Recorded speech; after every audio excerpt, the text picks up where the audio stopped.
Hello, ay mabuhay mga katiyarat. So ito na nga, ito lang ang gagawin natin sa ating mga tira-tirang pagkain, lalo na ang isda. So watch this.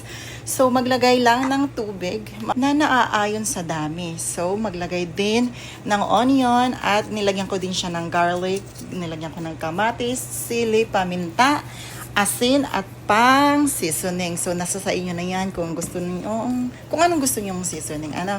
At pagkatapos, pinakuluan lang siya guys kasi mas mabilis nga itong maluto dahil luto na nga ang ating isda. So, ilunod ang gusto ninyong mga vegetables. So, sa akin, yan ang alugbate. So, pagkatapos naman, isunod ang piniritong isda o tira-tira ninyong mga isda or pagkain. And then, yung dahon ng sibuyas para mas lalong masarap at mabango po ang ating niluluto. So ayan na, napakabilis lang o di ba? Pero napakasarap talagang mapapahigop ka at pagpapawisan ka sa sarap. Very easy mga katirat, kaya ano pang ginagawa nyo, ganun lang ang gawin nyo sa tira-tira nyo.